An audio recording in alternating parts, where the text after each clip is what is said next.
सबसे प्यारी है, माँ तू जग में न्यारी है। माँ तू सबसे प्यारी है, माँ तू जग में न्यारी है। अपने आंचल में रखना, अपने आंचल में रखना, हमें वरदानों से भरना।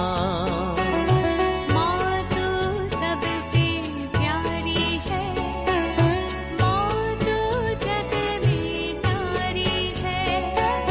माँ तू सबसे प्यारी है, माँ तू जग में न्यारी है। पिता, पुत्र और पवित्र आत्मा के नाम पर आमीन। आप सबों को जय यीशु। हमारे देश के सुप्रीम कोर्ट ने 17 अक्टूबर 2023 का, जो 17 अक्टूबर को जो होमोसेक्सुअलिटी, जो समलैंगिकता, उसमें जो पुरुष पुरुष के साथ और स्त्री स्त्री के साथ विवाह करने को अवैध घोषित किया। कानूनी तौर पर इसके लिए मांग कर रहे थे, लेकिन सुप्रीम कोर्ट, भारत देश की सुप्रीम कोर्ट ने 17 अक्टूबर को इसको अवैध ठहराया। पवित्र बाइबल के अंदर विवाह के विषय में, वैवाहिक जीवन के विषय में यह लिखा हुआ है, हमें उत्पत्ति ग्रंथ में ही ये पढ़ने के लिए मिलता है। आदि में ईश्वर ने नर नारी के रूप में मनुष्य की सृष्टि की। ईश्वर ने केवल पुरुष के रूप में या स्त्री के रूप में नहीं, बल्कि नर नारी के रूप में ईश्वर ने मनुष्य की सृष्टि की। और नर नारी के बीच में, पुरुष और स्त्री के बीच में वैवाहिक रिश्ता को ठहराया। इसका मतलब विवाह वैध होने के लिए ईश्वर ने स्त्री और पुरुष के बीच का विवाह को ठहराया। लेकिन हमें मालूम है, आदिम काल से ही चल रहा है पुरुष पुरुष के साथ, स्त्री स्त्री के साथ जो अवैध संबंध रखना। केवल आजकल के नहीं, आजकल थोड़ा सा पब्लिकली करना शुरू किया। लोग ऐसे रहने वाले लोग आजकल टीवी में आकर के आर्ग्यू कर रहे हैं, हम रह सकता है, हम ऐसे जन्म लिया। पता नहीं कितना कितना ऐसे अशोभनीय बातें उसको दिखाने वाला टीवी चैनल्स उसको और बढ़ावा दे रहा है। और इस प्रकार ये घृणित पाप संसार में फैलते जा रहा है। एक प्रकार का बीमारी, जैसे कोरोना जो फैल रहा था, उसी प्रकार ये बीमारी भी फैल रहा है। क्योंकि उसका शिकार होने वाला कोई व्यक्ति, कोई बचपन से ही ऐसा शिकार होते हैं, इसके बाद वो जब बड़े होते हैं उसी प्रकार का हरकत करना शुरू करते हैं। कई लोग इस प्रकार के बंधन में पड़े हुए लोग का काउंसलिंग में किया हूं, इसलिए मुझे मालूम है किसी न किसी व्यक्ति के द्वारा ये बीमारी उसमें आया है। एक प्रकार का बीमारी है। ये बीमारी कैसे आया? किसी न किसी ऐसे व्यक्ति के द्वारा। जब ये बच्चा रहा या थोड़ा सा युवक बालक अवस्था में, उस समय पर किसी ने ऐसा गलत हरकत किया, ये उनके मन में पड़ा। ये जब बड़े होकर के आया वो भी ऐसा आकर्षित होने लगे। लेकिन सभी लोगों को ऐसा करना आवश्यक नहीं है। जो लोग धार्मिक जीवन जी रहा है, जिनको ये मालूम है गलत है, वो उस बीमारी से छुटकारा भी पाते हैं। एक अच्छा पाप स्वीकार कर उससे उनको छुटकारा भी मिल जाते हैं। लेकिन कुछ लोग अपने को उसमें समर्पित कर रहा है।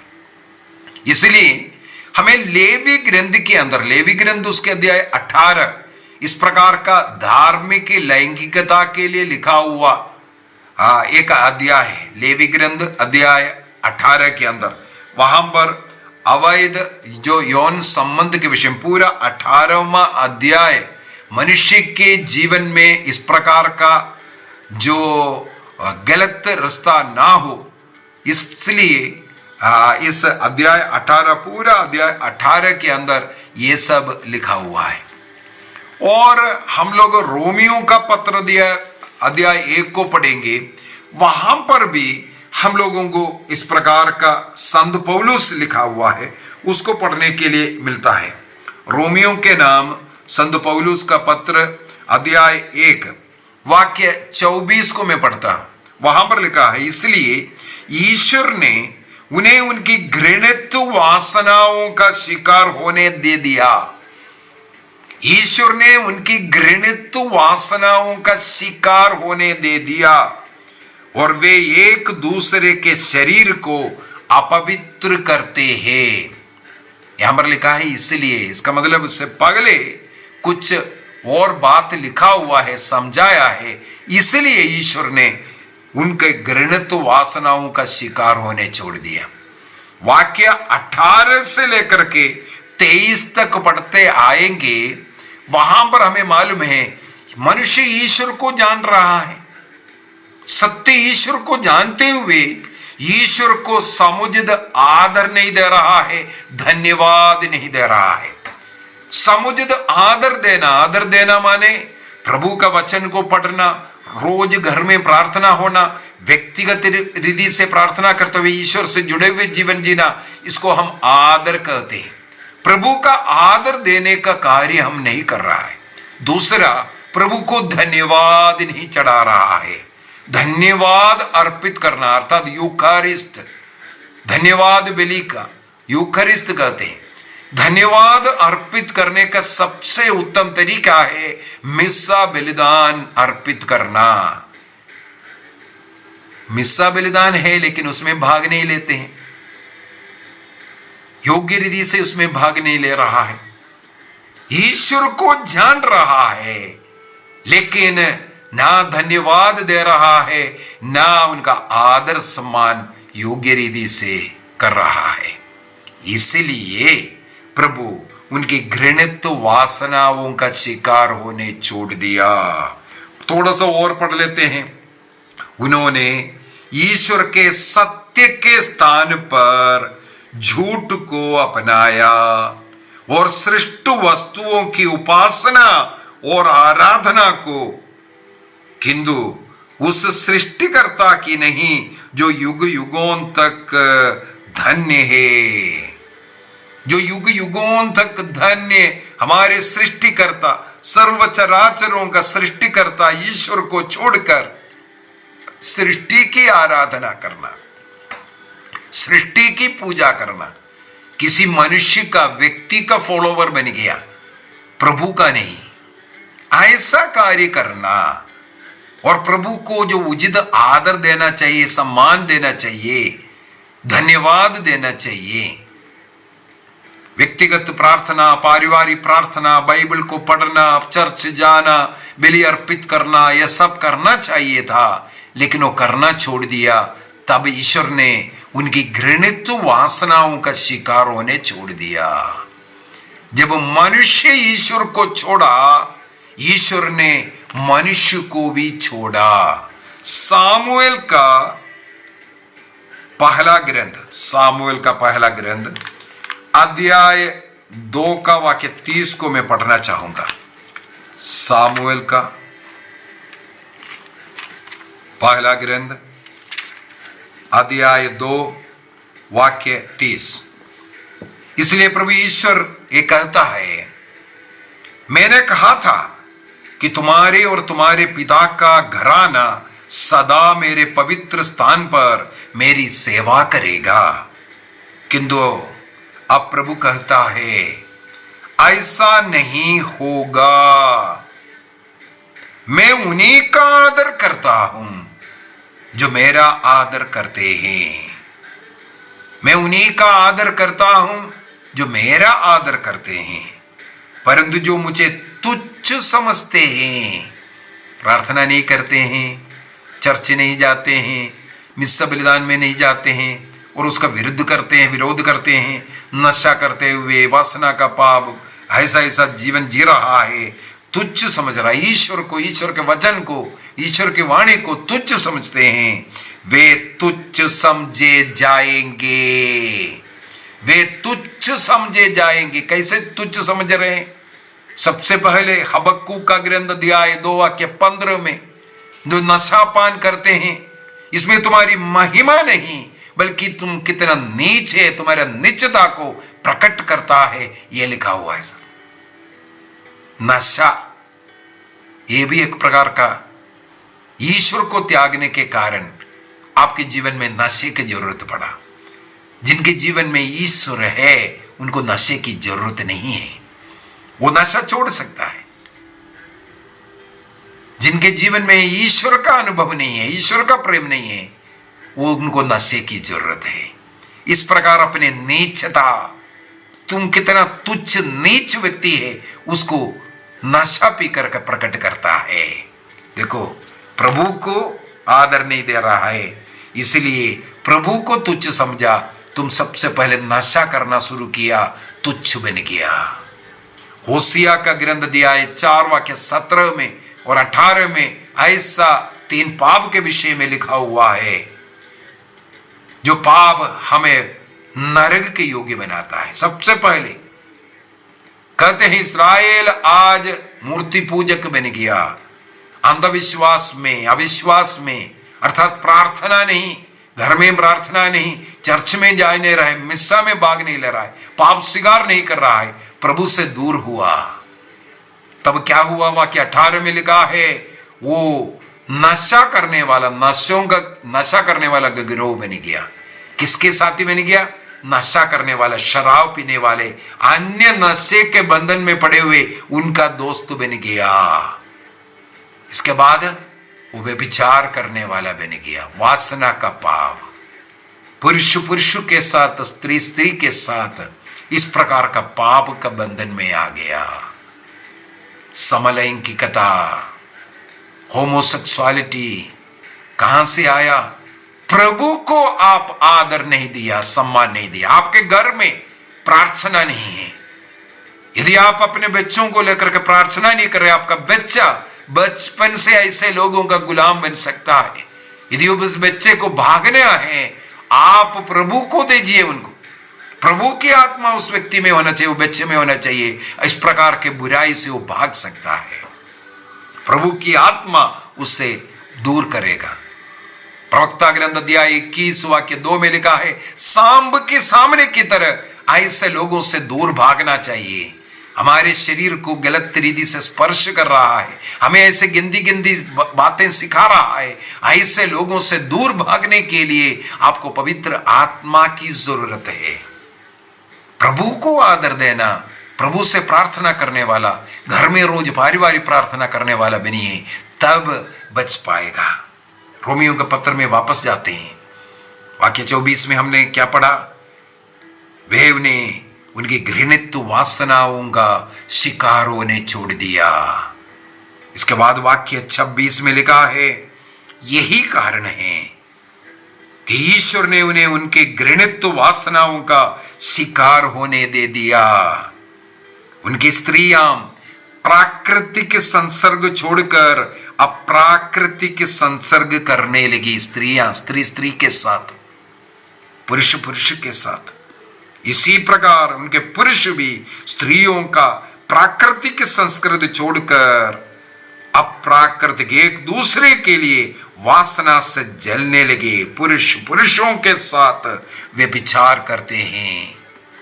इस प्रकार वे अपने भ्रष्टाचार का उचित फल अपने शरीर में भोग रहे हैं। अपने भ्रष्टाचार का उचित फल अपने शरीर में भोग रहा है। इसका मतलब है समलैंगिकता, लड़के लड़के के साथ रह रहा है, लड़की लड़की के साथ रह रहा है। ऐसा का कारण है आपके जीवन से प्रार्थना दूर हुआ, भक्ति दूर हुआ, बाइबल दूर हुआ, मिस्सा बलिदान दूर हुआ। ऐसे लोगों से तुम दोस्ती करने लगे, तुम्हें वो अच्छा लगने लगे। ईश्वर से बढ़ करके, प्रार्थना से बढ़ करके किसको? दोस्तों को महत्व दिया। उन दोस्तियां आपको आज इस प्रकार का कार्य करवा रहा है। याकूब का पत्र उसके अध्याय 4 वाक्य 8 में हम लोग पढ़ सकते हैं। याकूब का पत्र अध्याय 4 वाक्य 8, वहां पर लिखा है, ईश्वर के पास आए और वह आपके पास आएगा। आपको ईश्वर के पास आना है, तब ईश्वर आपके साथ रहेगा। एक ही तरीका है इस प्रकार के पाप के बंधनों से मुक्ति करने के लिए। अगर जीवन में ऐसा कोई गलती हुआ या आपको किसी ने ऐसा शरीर में स्पर्श, आपके शरीर को किसी ने ऐसा स्पर्श किया, जाइए एक पाप स्वीकार कीजिए, एक अच्छा पाप स्वीकार कीजिए। इसके बाद एक निर्णय करें, ऐसे पापों से, ऐसे व्यक्तियों से हम दूर रहेंगे, हम प्रभु के साथ जुड़े रहेंगे। यदि आप प्रभु का शरीर रक्त को योग्य रीति से ग्रहण करेंगे, ऐसे पापों से दूर रह सकता है। मुझे ऐसा कई घटना याद हैं, लोगों का जो काउंसलिंग याद है, जो ये साक्ष्य देता है कि बचपन में अनेकों बच्चों के साथ इस प्रकार कोई गलत काम हरकत किया। हो सकता है अपने परिवार के ही रिश्तेदार, ऐसे मुझे कई घटना मिला है। परिवार के ही जो रिश्तेदार घर में आए, जो छोटे बच्चों के साथ गलत काम किया। वो वहां से शुरुआत है। इसके बाद वो बढ़ गया स्कूली जीवन में, कॉलेज जीवन में, ऐसे ऐसे दोस्तों को ढूंढने लगे। इस प्रकार वो ऐसा पाप में, जो अवैध जो रिश्ता है, उसमें गिर गया। जिस प्रकार प्रभु से वो दूर गया, ऐसे ऐसे लोगों से ज्यादा रिश्ता, ज्यादा संबंध रखने लगे। इस प्रकार के पाप का गुलाम बन गया। केवल एक ही तरीका है ऐसा रोगों से, ऐसे पाप से बचने का। आप यीशु में आइए। ज्योति आपके पास आया। यदि कोई अभी भी अंधकार में बैठा है, इसका कारण है वो ज्योति से डर रहा है। कहीं ऐसा ना हो ज्योति में आए, उनके वो कुकर्म को छोड़ना पड़ेगा, पाप स्वीकार करना पड़ेगा। इसीलिए वो ज्योति की अपेक्षा अंधकार को पसंद कर रहा है। योहन का सुसमाचार उसके अध्याय 3 वाक्य 19 को सीधा पढ़ लेते हैं। योहन का सुसमाचार अध्याय 3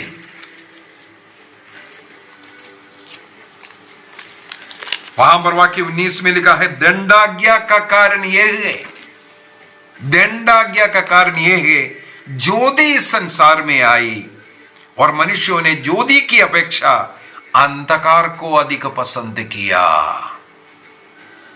अंधकार, क्योंकि उनके कर्म बुरे हैं। ऐसे बुरे कर्म करने वालों से दोस्ती मत कीजिए। ऐसे लोगों के साथ उठना बैठना बंद कीजिए। जो लोग ऐसे गंदी गंदी हरकतें करते हैं, बातें करते हैं, उनसे दूरी रखिए। यदि आप बचना चाहते हैं, आप प्रभु से जुड़ जाइए। ऐसे लोगों का जो स्पर्श जो भी मिला है, अनुभव मिला है, उसके लिए पाप स्वीकार कीजिए। एक ही तरीका, उससे बढ़कर के कोई और तरीका नहीं है। ऐसे लोगों से, ऐसे अवस्था से हमें दूर रहना है। ऐसे लोगों के साथ दोस्ती करके रहेगा, आप स्वयं इस प्रकार बीमार बन जाएंगे। इसलिए अपने बच्चों को बचाइए। अनेकों ऐसा घटना मुझे मालूम है, छोटे बच्चे अपने घर में आए रिश्तेदारों के साथ रात को सो रहा है, उनका दुरुपयोग हो, या दोस्ती करते हुए छोटे बचपन में यहाँ वहाँ खेल रहे, अन्य जो लोग जो गलत स्पर्श किया, हरकतें किया, वो मन में रखा हुआ है। या आजकल मोबाइल, इंटरनेट, टीवी वगैरह के द्वारा जिस प्रकार का जो न्यूज़ खबरें सुनने और देखने के लिए मिल रहा है, वो उनके मन में बैठ गया। इस प्रकार के गंदगी की ओर उनको आकर्षण हुआ, ज्योति से अंधकार की ओर गया। क्या कारण है? व्यक्तिगत प्रार्थना नहीं, बाइबल नहीं पढ़ रहा है, और पारिवारिक प्रार्थना नहीं, इतवार हुक्म पर्व पर कम से कम हर इतवार को चर्च जाना, ये नहीं। इस प्रकार प्रभु से दूर रहने के कारण वो उन गलत हरकतों में। इसलिए हमारे भारत देश के अंदर भी अनेकों लोग इस प्रकार पुरुष के साथ विवाह करने के लिए, स्त्री के साथ विवाह करने के लिए और रह रहा है ऐसा लोग। और ऐसा नियम भी बन गया, ऐसे लोग जो है बच्चों को गोद ले सकता है। तो ऐसे ऐसे कानून के विरुद्ध जब अब 17 अक्टूबर को सुप्रीम कोर्ट ने एक नियम बनाया, ये एक अवैध रिश्ता है जो प्राकृतिक नहीं है। प्राकृतिक रीति ईश्वर ने स्त्री और पुरुष के बीच में विवाह करने का प्राकृतिक रीति, ईश्वर का रीति और कलीसिया का नियम के अनुसार विवाह केवल स्त्री और पुरुष के बीच में हो सकता है। इस अप्राकृतिक रीति में जो लोग रह रहा है वो आज हमारे देश में नियम बन गया है, वो अवैध है, गलत है। उनके लिए किसी भी प्रकार का ऐसा जो संरक्षण नहीं मिल सकता है, वो डिमांड नहीं कर सकता है। बाहरी अन्य देशों में सब चल रहा है, कई देशों ने इस प्रकार रहने का अनुमति दिया है, लोग रह रहा है। वो बीमारी, वो जैसे विदेश में जो शुरू होने वाला कोरोना पूरे संसार में फैल गया, उसी प्रकार ये जो बीमारी आज कई देशों में फैल चुका है। पुरुष के साथ विवाह कर लो, रह लो, बच्चों को गोद लेना है तो वो भी ले लो, कुछ भी कर लो, इस प्रकार का नियम बन के आया। लेकिन हमारा देश और मेरे विचार में हमारा देश एक धार्मिक देश होने के कारण देश के अनेकों धार्मिक अधिकारी लोग इसके विरुद्ध आवाज उठाने के कारण भी और नियम बन गया है ये इस प्रकार का जो विवाह पुरुष के साथ या स्त्री के साथ और इस प्रकार का लैंगिकता वो गलत है। कोई भी ऐसा व्यक्ति, हमारे बच्चों को भी सिखाना जरूरी है, बचपन से बच्चों को बचाना ऐसे गलत जो बीमार लोगों से हमारे बच्चों को बर्बाद कर सकता है। बच्चों को बचाना, बच्चों को इस प्रकार का शिक्षा देना, उनके शरीर में ऐसा स्पर्श करने वालों के विषय में आप लोगों को बताएं और ऐसे लोगों से दूर रहने का शिक्षा हमें देना है। बचपन से बच्चों को बर्बाद किया, ये मेरे पास कई उदाहरण हैं, इसलिए हमारे बच्चों को भी बचाइए। ऐसे जो बुरी आदत जिसमें एक अच्छा पाप स्वीकार कर उस पाप के बंधन से छुटकारा पाए, इस प्रकार के बीमारी से हमें मुक्ति प्राप्त करना जरूरी है। आइए हम प्रार्थना करें, ऐसे लोगों को याद करें जो लोग इस प्रकार का पाप के बंधन में पड़े हुए हैं, समलैंगिकता का आग्रह करते हुए और लड़ रहा है, ये हमारा हक है। ऐसे लोगों को प्रभु सद्बुद्धि प्रदान करें, शैतान से, शैतानी हरकतों से, और जो ऐसे ग्रुप है उनको भी प्रभु सद्बुद्धि दे। सत्य को जानकर सत्य के साथ रहने के लिए उस सत्य ईश्वर को अपनाने का कृपा उन्हें मिले।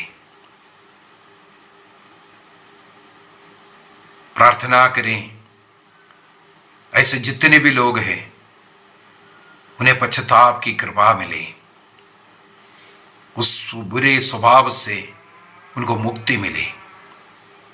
इस समय पर मैं उन लोगों को भी याद करता हूं, प्रार्थना करता हूं, जितने भी लोग इस आगमन काल में मेरे से प्रार्थनाएं मांगे हैं, ऐसे लोगों पर प्रभु का अनुग्रह आशीष बरसे, प्रभु की कृपा अनुग्रह उन लोगों के जीवन में आवे, आशीष कृपा उन लोगों के जीवन में आवे, पवित्र आत्मा उन पर उतर आवे। प्रभु की आत्मा सबों को सद्बुद्धि प्रदान करे। हर घर में प्रार्थना होवे, पारिवारिक प्रार्थना, और रोज मिस्सा बलिदान में जाने की कृपा, नशे से, वासना से, पापों से दूर रहने की कृपा मिले। अपने शरीर को ईश्वर का मंदिर समझते हुए पवित्र जीवन जीने की कृपा मिले।